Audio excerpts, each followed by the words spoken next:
আসসালামু আলাইকুম। আমন্ত্রণ বাংলাদেশের সংবাদে। আপনাদের সাথে আছি আমি ইশিকা আজিজ। শুরুতেই সিরিজটাল সংবাদ শিরোনাম। সংসদকে পাশ কাটিয়ে প্রজ্ঞাপনের মাধ্যমে সার্চ কমিটি গঠন অবৈধ ও অসাংবিধানিক বলছে বিএনপি।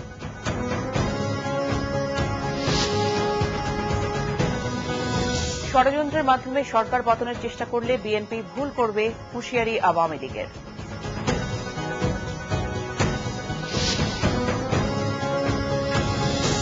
আওয়ামী লীগকে আপদ আর বিএনপিকে বিপদ আখ্যা দিয়ে বিকল্প বাম বলয় গড়ে কঠোর আন্দোলন শুরুর ঘোষণা সিপিবির।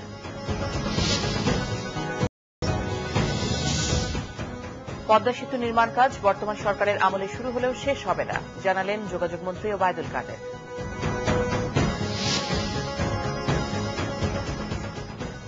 শুনছিলেন সিরিজটাল সংবাদ শিরোনাম। স্মল কিডস পারফেক্ট ফিট, সুস্থ শিশু সুন্দর হাসি। এবারে বিস্তারিত।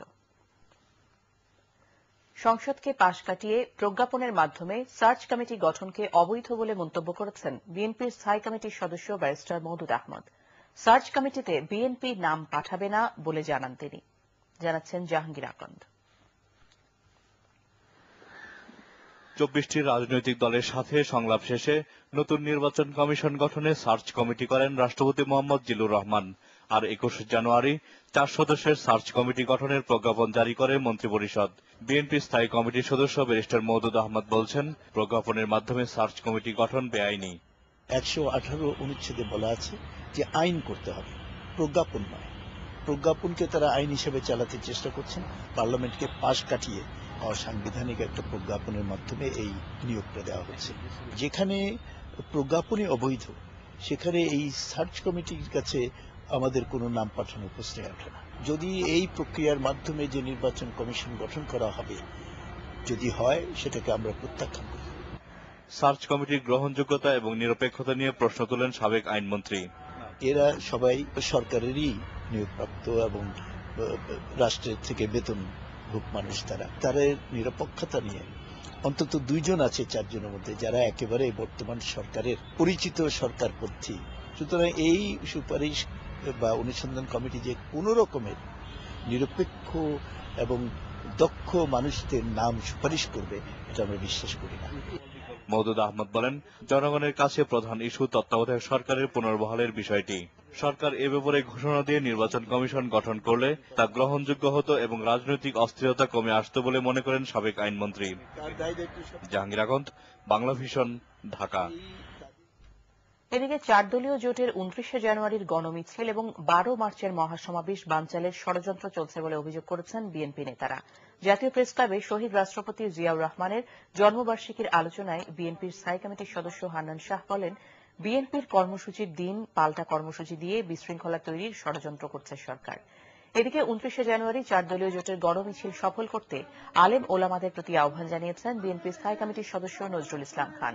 আর 29 জানুয়ারির গণমিছিলের নিরাপত্তায় সরকারের অসহযোগিতার অভিযোগ করেছেন বিএনপির যুগ্ম মহাসচিব রুহুল কবির রিজভী আহমেদ। ষড়যন্ত্রের মাধ্যমে সরকারের পতন ঘটানোর চেষ্টা করলে বিএনপি ভুল করবে বলে মন্তব্য করেছেন আওয়ামী লীগের যুগ্ম সাধারণ সম্পাদক মাহবুবুল আলম হানিফ। অন্যদিকে আইন প্রতিমন্ত্রী অ্যাডভোকেট কামরুল ইসলাম বলেছেন, 29 তারিখ গণমিছিলের নামে বিএনপি দেশে নৈরাজ্য সৃষ্টি করতে চায় বলে গোয়েন্দাদের কাছে তথ্য রয়েছে। সকালে শিল্পকলায় এক অনুষ্ঠানে তারা এসব কথা বলেছেন। মামুন রশিদের রিপোর্ট। সাবেক অর্থমন্ত্রী শাহ এম এস কিবরিয়ার 7ম মৃত্যুবার্ষিকী উপলক্ষে শিল্পকলা একাডেমিতে বঙ্গবন্ধু সাংস্কৃতিক জোট স্মরণ সভার আয়োজন করে।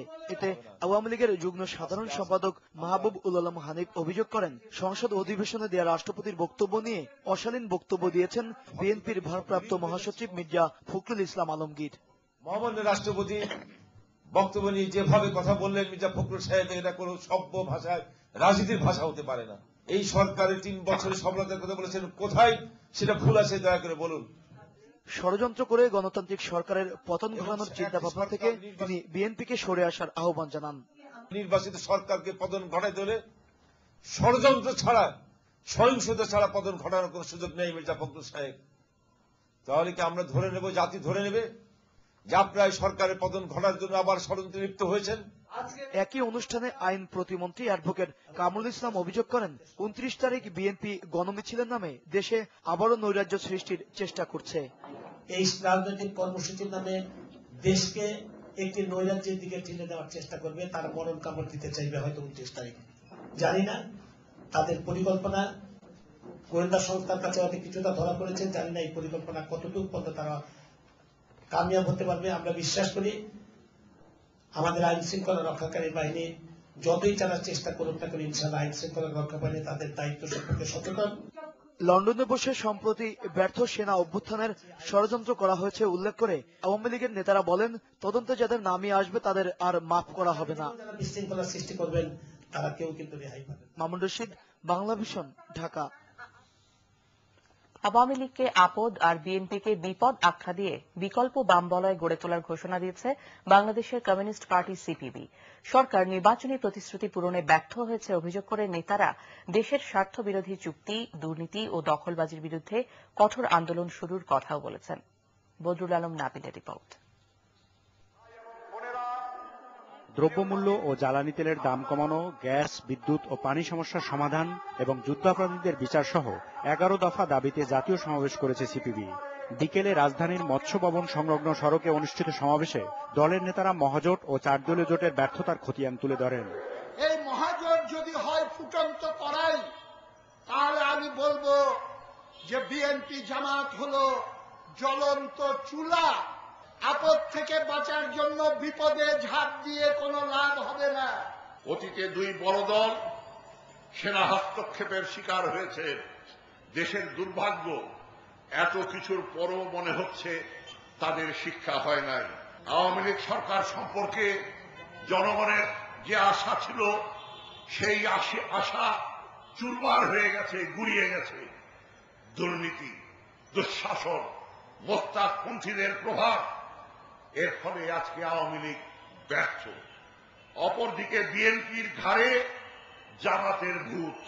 পল্টন ময়দান ও মুক্তাঙ্গনে সমাবেশ করতে না দেয়াকে স্বৈরতান্ত্রিক আচরণ আখ্যা দিয়ে ঐতিহাসিক জায়গাগুলোতে গণজমায়েত করার ঘোষণা দেন বাম নেতারা।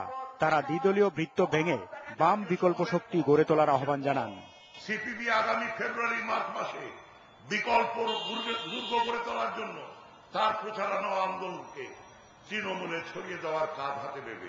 বড় দুই দল নয়, 1-11 নয়, বামপন্থীরা ক্ষমতায় গেলে দেশ বাঁচবে, মানুষ বাঁচবে।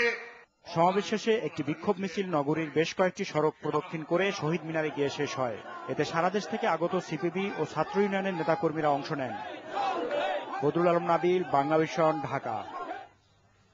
যোগাযোগ মন্ত্রী ওবায়দুল কাদের বলেছেন, যতই উন্নয়নের কাজ হোক না কেন দলের নেতাকর্মীদের সন্ত্রাসী কর্মকাণ্ডে সরকারের সব অর্জনই ম্লান হয়ে যায়। পদ্মা সেতুর নির্মাণ কাজ বর্তমান সরকারের আমলে শুরু হলেও তা সম্পন্ন করা যাবে না বলেও জানান তিনি। দুপুরে যশোর সার্কিট হাউসে আওয়ামী লীগের স্থানীয় নেতাদের সঙ্গে মতবিনিময়ের সভায় এই কথা বলেন যোগাযোগ মন্ত্রী। যোগাযোগ মন্ত্রী আরও জানান, যশোর অঞ্চলের মহাসড়কে নসিমন করিমনের মতো যেসব যান চলাচল করে তা নিষিদ্ধ করা হবে। এরপর মন্ত্রী যশোর প্রেস ক্লাব পরিদর্শন করেন। বিকেলে যশোর খুলনা মহাসড়ক পরিদর্শন ও জরুরি মেরামতের কাজের উদ্বোধন করেন তিনি। দেশের রাজনীতি চরম অসুস্থ বলে মন্তব্য করেছেন অর্থমন্ত্রী আবুল মাল আব্দুল মুহিত।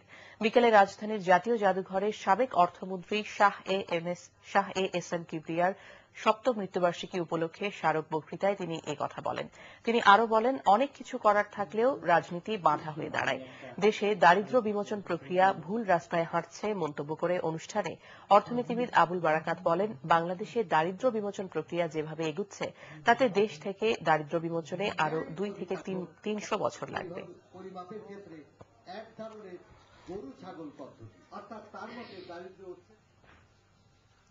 গেল বছর বার্ড ফ্লু সংক্রমণে ক্ষতিগ্রস্ত খামারিদের ক্ষতিপূরণ নিশ্চিত করা হবে বলে জানিয়েছেন মৎস্য ও প্রাণী সম্পদ মন্ত্রী আব্দুল লতিফ বিশ্বাস। নতুন করে দেশের কয়েকটি খামারে বার্ড ফ্লু দেখা দিলেও প্রতিরোধক হিসেবে গাজীপুর ও মানিকগঞ্জে আক্রান্ত 38,000 মুরগি ধ্বংস করা হয়েছে। সরকারের পক্ষ থেকে অবশ্য পরিস্থিতি নিয়ন্ত্রণে আছে বলে জানানো হয়েছে। রিপোর্ট মিরাজ হোসেন গাজীর। প্রোটিনের চাহিদা পূরণ ও অর্থনৈতিক সচ্ছলতায় সারা দেশে মুরগির খামার বেশ জনপ্রিয়। 2007 সালের মার্চে বার্ড ফ্লু সংক্রমণের কারণে ভাটা পড়ে এই শিল্পে। সেই ধাক্কা সামলাতে সরকার প্রণোদনা যোগালেও এর জনপ্রিয়তা ধরে রাখা যায়নি। তারপরও 2009 সালে যেখানে খামারের সংখ্যা ছিল প্রায় 1.25 লাখ, তা এখন কমতে কমতে এসে দাঁড়িয়েছে মাত্র 65,000-এ। আবারও বার্ড ফ্লু সংক্রমণের কারণে শুরু হয়েছে মুরগি ও ডিম ধ্বংস করা। এই মাসে আমাদের 2 জায়গায় দেখা দিচ্ছে, একটা হচ্ছে ফিনিক্সে, আর একটা হচ্ছে এইটা আমাদের শিবলয়ে একটা ছোট খামারে, সেখানে 4,000 বার্ড, 4,000 সামথিং, আর ফিনিক্সের 34,000 সামথিং। সরকারের পক্ষ থেকে বলা হচ্ছে বার্ড ফ্লু সম্পূর্ণ প্রতিরোধ করা না গেলেও পরিস্থিতি নিয়ন্ত্রণে রয়েছে। প্রাথমিক যে এই সমস্ত বায়োসিকিউরিটি মেনটেন রাখার জন্য যে সমস্ত র ম্যাটেরিয়ালস, ওষুধ এবং যন্ত্রপাতি, এটা আমাদের যথেষ্ট আছে। আতঙ্কিত হওয়ার কিছুই নাই। বাজারে কোনো বার্ড ফ্লু যুক্ত ডিম কিংবা মাংস বাজারে যায় না এখন, এটা আমরা এনশিওর করছি। গেল বছরও বার্ড ফ্লুর কারণে মুরগি ও ডিম ধ্বংস করায় সরকারিভাবে খামারিদের ক্ষতিপূরণ দেয়া হয় 2 কোটি টাকা। যদিও অর্থের অভাবে এই সহায়তা থেকে বাদ পড়েছে অনেকে। খামারিদের স্বার্থে, দেশের স্বার্থে, যেহেতু মানুষ এই বিকল্প কর্মসংস্থানের একটা ব্যবস্থা হয়েছে, তাদের সাথে পরিকল্পনা মন্ত্রণালয় থেকে প্রকল্পটা পাশ হইল পরে 4 কোটি টাকা আমরা পাইলে পরে তাদের আমরা এটা ভর্তুকিটা আমরা দিয়ে দেবো। মৎস্য ও প্রাণী সম্পদ মন্ত্রী আব্দুল লতিফ বিশ্বাস জানান, বার্ড ফ্লু থেকে রক্ষা পেতে বিশ্বের বিভিন্ন দেশ ভ্যাকসিন ব্যবহার করলেও প্রতিকার তো হয়নি, বরং ক্ষতি হয়েছে। তাই জৈব নিরাপত্তা নিশ্চিত করার পরামর্শ দিয়েছেন তিনি। মিরাজ হোসেন গাজী, বাংলা ভিশন, ঢাকা। এবারে বিকন গ্রুপ বিশেষ সংবাদ।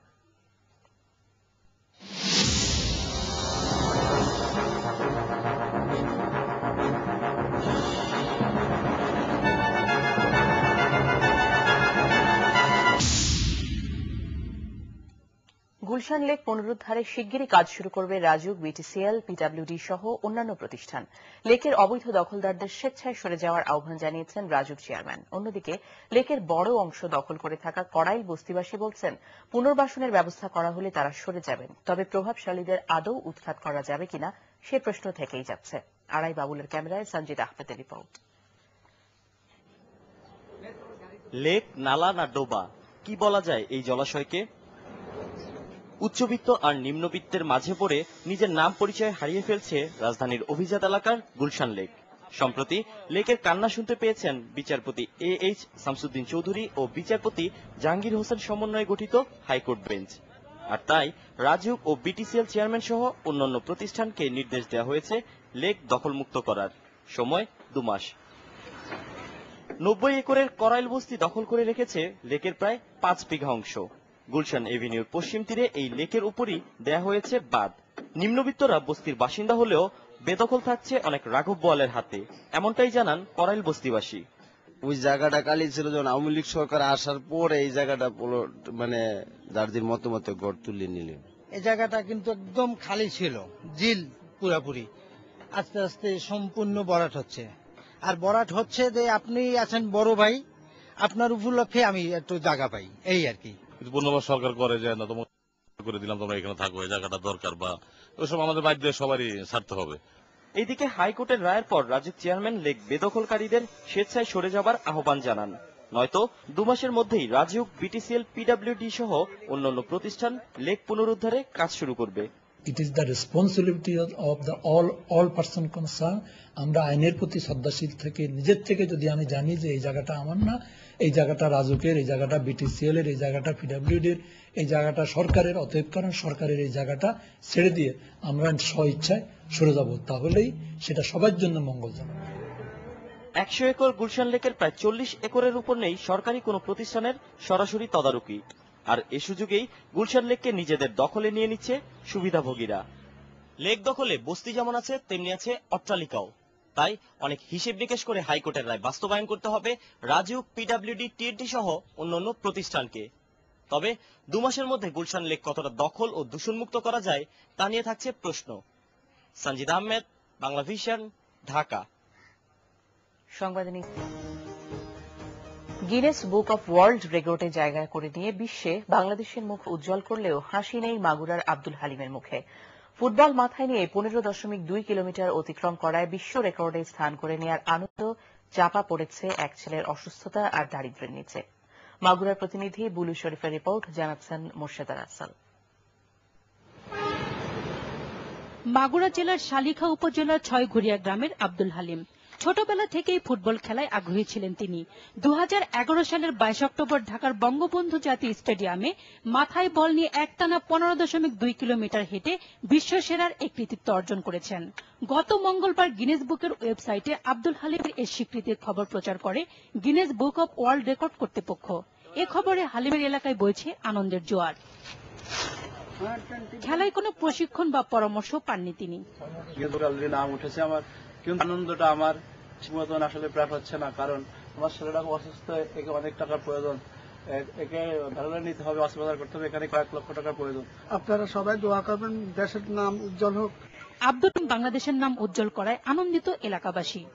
আমাদের এলাকায় আব্দুল হালিমকে নিয়ে বর্তমান আনন্দের জোয়ার বয়ে যাচ্ছে। মাগুরাবাসী গ্রামগঞ্জ থেকে আরম্ভ করে গ্রাসরুট লেভেল পর্যন্ত সমস্ত লোকই আনন্দ উদ্বেলিত। বাংলাদেশের জুবেরা রহমান লিনো টেবিল টেনিসে 16 বার চ্যাম্পিয়ন হওয়ায় 2002 সালে গিনেস বুক অব ওয়ার্ল্ড রেকর্ডে নাম লেখাতে সক্ষম হয়েছিলেন। তার এক দশক পর 2012 সালে অপর বাংলাদেশী আব্দুল হালিম এই সম্মান অর্জন করেছেন। Bangla vision news desk. খাদ্য অধিদপ্তরের 2টি পদে নিয়োগ পরীক্ষার প্রশ্নপত্র ফাঁসের ঘটনায় 20 থেকে 8 জনকে গ্রেফতার করেছে গোয়েন্দা পুলিশ। শুক্রবার ভোরে রাজারহাট উপজেলার বিদ্যানন্দ ইউনিয়ন থেকে প্রশ্নপত্র ও ল্যাপটপ তাদের আটক করা হয়। অধিদপ্তরের সহকারী খাদ্য উপপরিদর্শক ও অফিস সহকারী কাম মুদ্রাক্ষরিক পদে নিয়োগ পরীক্ষার প্রশ্নপত্র বিক্রির সময় কুড়িগ্রামের রাজারহাটের চতুরা গ্রাম থেকে ওই 8 জনকে গ্রেফতার করা হয়। পুলিশ জানায় আব্দুল জলিল আমিনের বাড়িতে বিচারকরা প্রতিটি প্রশ্নপত্র 20 থেকে 30 হাজার টাকায় বিক্রি করছিল। এই সময় কম্পিউটার ও ল্যাপটপ সহ ছাপানো প্রশ্নপত্র আটক করে পুলিশ। খবরটি প্রচার হওয়ার পর পরীক্ষা বাতিলের দাবি জানিয়েছেন পরীক্ষার্থীরা। খাদ্য বিভাগের সহকারী খাদ্য উপপরিদর্শক পদে ফাঁস করা 2 সেট প্রশ্নপত্র সহ 2 জনকে আটকের পরও পরীক্ষাটি অনুষ্ঠিত হয়েছে। উদ্ধার করা 2টি সেটের মধ্যে এখন পর্যন্ত থানায় যোগাযোগ করেননি বলে জানিয়েছে শাহবাগ থানা পুলিশ। বিশ্ববিদ্যালয়ের ভারপ্রাপ্ত প্রক্টর খাদ্য অধিদপ্তরের কর্মকর্তাদের সাথে যোগাযোগ করে ইতিবাচক সাড়া পাননি, বরং তাকে হুমকি দেওয়া হচ্ছে বলে অভিযোগ করেন তিনি। বৃহস্পতিবার রাতে ঢাকা বিশ্ববিদ্যালয়ের জসিমউদ্দিন হল থেকে আটক 2 ছাত্রের বিরুদ্ধে পুলিশ বাদী হয়ে রাতে মামলা করেছেন। এই প্রশ্নপত্রে সারা দেশে 23,000 পরীক্ষার্থী অংশ নিয়েছেন। এবার অগ্রণী ইন্স্যুরেন্স অর্থ বাণিজ্য সংবাদ।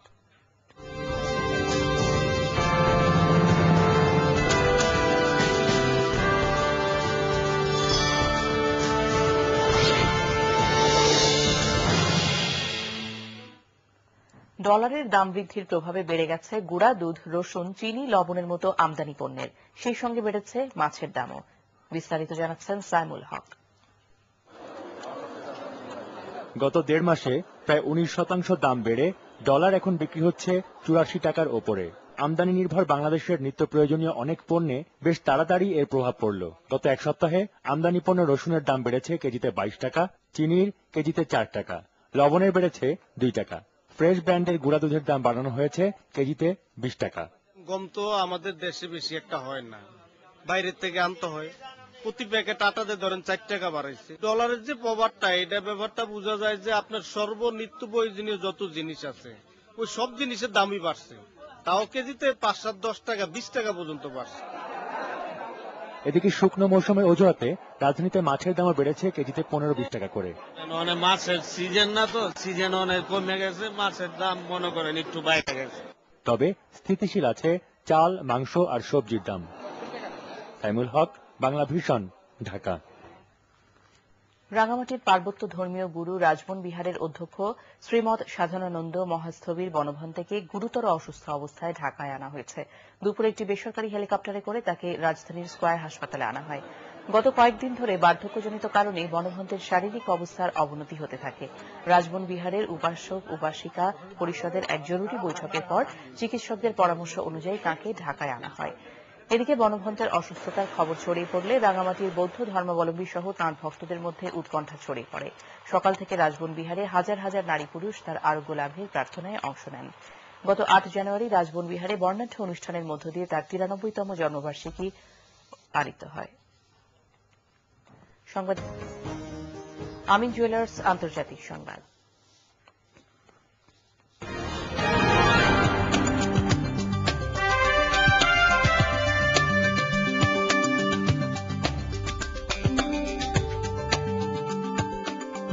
মার্কিন সামরিক বাহিনী থেকে অন্তত 1 লাখ সেনা ছাঁটাই করার ঘোষণা দিয়েছেন দেশটির প্রতিরক্ষা মন্ত্রী লিওন প্যানেট্টা। পেন্টাগনে এই ঘোষণা দেওয়ার সময় প্যানেট্টা জানান 10 বছর মেয়াদী এই পরিকল্পনা বাস্তবায়িত হলে প্রায় 48,700 কোটি ডলার সাশ্রয় হবে। এতে করে আগামী 5 বছরের ভেতর 20,000 মেরিন সহ অন্তত 80,000 সেনা বেকার হচ্ছে বলে নিশ্চিত করেছেন তিনি। সেনাবাহিনীর আকার ছোট হলেও শত্রু মোকাবেলায় বিশেষ বাহিনীকে আরও সক্ষম করে গড়ে তোলা হবে বলেও আশ্বাস দিয়েছেন মার্কিন প্রতিরক্ষা মন্ত্রী। তবে প্রতিরক্ষা বাজেটের এই সংস্কার সেনাবাহিনীকে দুর্বল করে দিতে পারে বলে আশঙ্কা প্রকাশ করেছেন মার্কিন কংগ্রেসের বিরোধী নেতারা। এবারে বিশ্বের নানা প্রান্তের আরো কিছু খবর নিয়ে দেখুন একটি সংক্ষিপ্ত বিশ্ব সংবাদ, জানাচ্ছেন রুকসানা মিতু। ইরাকের রাজধানী বাগদাদে গাড়ি বোমা বিস্ফোরণে নিহত হয়েছে কমপক্ষে 28 জন, আহত প্রায় অর্ধশতাধিক। পাকিস্তানের দক্ষিণ পশ্চিমাঞ্চলের বেলুচিস্তান প্রদেশে ইরানি সীমান্তরক্ষীদের গুলিতে অন্তত 6 পাকিস্তানি সেনা নিহত হয়েছে। সীমান্ত অতিক্রম করার সময় তাদের উপর গুলি চালানো হয়।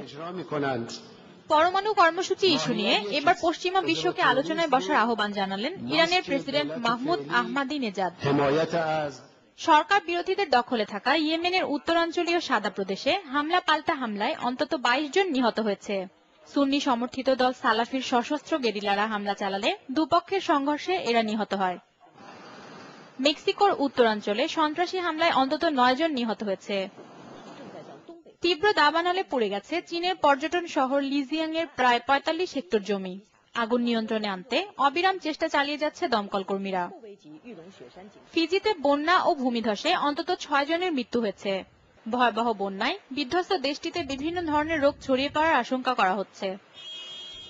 জাতিসংঘ সদর দপ্তর থেকে 16 কেজি কোকেইন উদ্ধার করা হয়েছে। ডাকযোগে পাঠানো মাদকদ্রব্যের এই চালানটি মেক্সিকো থেকে এসেছে বলে জানিয়েছেন জাতিসংঘের এক মুখপাত্র। Banglavision news desk. ক্লেমন খেলার সংবাদ এবার।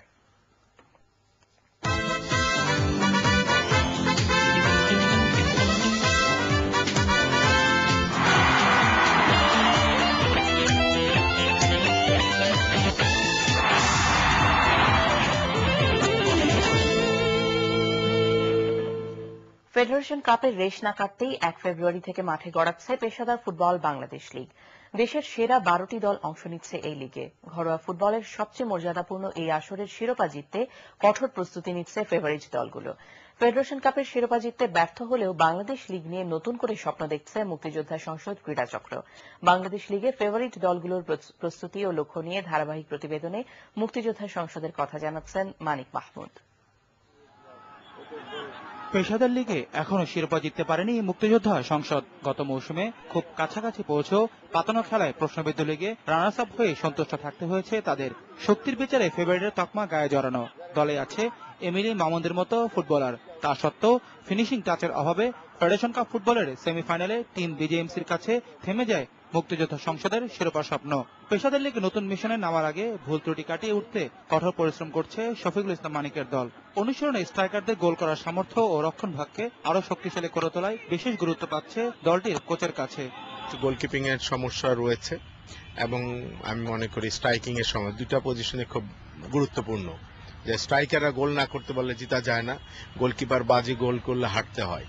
সেটা কিন্তু আমি পরীক্ষা অলরেডি ফেল করেছি সেটাতে। সো আমি আশা করি এগুলো ওভারকাম করে লিগে ভালো করবে ইনশাল্লাহ। অনুশীলনে দীর্ঘদিন একসাথে থাকায় দলের টিম স্পিরিট বেশ ভালো। ইনজুরির সমস্যাও নেই। ফুটবলাররা যার যার পজিশনের সেরা খেলা উপহার দিতে পারলে কোচ ও অধিনায়ক আত্মবিশ্বাসী। পেশাদার লিগে এবার সাফল্য অধরা থাকবে না। আমাদের টিমটা এতদিন ফিটনেস ট্রেনিং করেছে, তো আমাদের টিম কম্বিনেশনও হয়তো একটু প্রবলেম ছিল। আশা করি লিগের জন্য লিগ একটা বড় একটা আমাদের জন্য টার্গেট। তো এই বড় টার্গেটটা আমাদের ফুলফিল করতেই হবে। মনোবল শক্ত করছে সবাই, যাতে আমরা এই ব্যর্থতাকে আমরা শক্তিতে রূপান্তর করতে পারি। 1 ফেব্রুয়ারি ফেডারেশন কাপের 2 ফাইনালিস্ট শেখ জামাল ক্লাব ও টিম বিজেএমসির ম্যাচ দিয়ে মাঠে গড়াবে পেশাদার ফুটবল বাংলাদেশ প্রিমিয়ার লিগ। পরদিনই লিগের দ্বিতীয় ম্যাচে ফরাজগঞ্জের বিপক্ষে লড়াই দিয়ে শুরু হবে মুক্তিযোদ্ধা সংসদের পেশাদার লিগ মিশন। মানিক মাহমুদ, বাংলা ভিশন, ঢাকা। প্রথম ওয়ালটন মহিলা কর্পোরেট ফুটবলে চ্যাম্পিয়ন হয়েছে বিজেএমসি। টাইব্রেকারে তারা 2-0 গোলে হারিয়েছে শেলটেককে। নির্ধারিত সময়ের খেলায় 1-1 গোলে সমতা ছিল। বঙ্গবন্ধু স্টেডিয়ামে ম্যাচের পুরোটা সময় প্রাধান্য ছিল শেলটেকের মেয়েদের, যার ফলও পেয়েছে তারা প্রথমার্ধে। 44 মিনিটে দারুণ এক ফ্রি কিক থেকে শেলটেককে এগিয়ে নেন ফারহানা খাতুন। এরপর আরও কিছু সুযোগ তৈরি করে তারা, মাঝে বিজেএমসির একটি আক্রমণ গোলবারের বাধা পেয়ে ফিরে আসে। শিরোপার কাছাকাছি গিয়েও শেষ পর্যন্ত জয়বঞ্চিত হয় তারা। 90 মিনিটে কাউন্টার অ্যাটাক থেকে বিজেএমসিকে সমতায় ফেরান সাবিনা। পেনাল্টি শুটআউটের 4টি শট নিয়ে সবকটিতেই ব্যর্থ হন শেলটেকের মেয়েরা। 2টি গোল করে শিরোপা জিতে নেয় BJMC. Cricket Adelaide test. Adelaide টেস্টের দ্বিতীয় ইনিংসেও ব্যাটিং বিপর্যয়ে পড়েছে ভারত। অস্ট্রেলিয়ার ছুড়ে দেওয়া 500 রানের টার্গেটে ব্যাটিংয়ে নেমে চতুর্থ দিন শেষে 6 উইকেটে 166 করে হোয়াইট ওয়াশের পথেই আছে সফরকারী দল। চতুর্থ দিন লাঞ্চের পর বিশাল টার্গেটে ব্যাটিংয়ে নেমে দলীয় 14 রানে গম্ভীরকে হারায় ভারত। এরপর সেহবাগ ও দ্রাবিড় যোগ করেন 66 রান, কিন্তু দ্রাবিড় 25 করে বিদায় নেওয়ার পর সেহবাগ 62 আর সচিন 14 রানে আউট হয়ে চাপে ফেলেন দলকে। চা বিরতির পর লক্ষণকে 35 আর কোহলিকে 22 রানে ফিরিয়ে দিয়ে চতুর্থ দিনেই টেস্ট জয়ের আশা জাগায় অস্ট্রেলিয়া। সপ্তম উইকেটে অজিদের সে প্রচেষ্টা রুখে দেন শর্মা ও সাহা। এর আগে অস্ট্রেলিয়া দ্বিতীয় ইনিংসে 5 উইকেটে করে 167 রান। এদিকে নেপিয়ারে জিম্বাবুয়ের বিপক্ষে সিরিজের প্রথম টেস্টে 5 উইকেটে 392 রান করে দ্বিতীয় দিনের খেলা শেষ করেছে স্বাগতিক নিউজিল্যান্ড।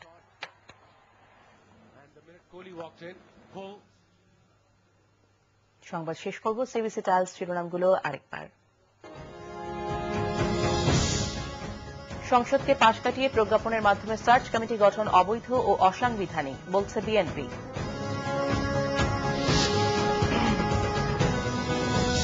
ষড়যন্ত্রের মাধ্যমে সরকার পতনের চেষ্টা করলে বিএনপি ভুল করবে, হুঁশিয়ারি আওয়ামী লীগের।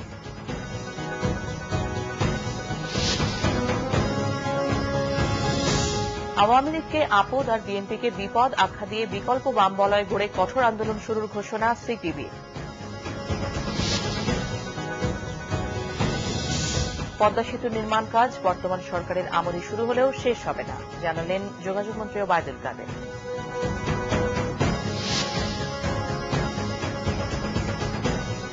এই ছিল এখনকার মতো। পরের সংবাদ রাত 10:30টায়, রাত 9টায় রয়েছে নিউজ টপ 10। আমন্ত্রণ রইল দেখার। এছাড়া দেশ বিদেশের সর্বশেষ সংবাদ সবার আগে জানতে আপনার গ্রামীণ ফোন ও এয়ারটেল থেকে ডায়াল করুন 1616 নাম্বারে। ধন্যবাদ এতক্ষণ সাথে থাকার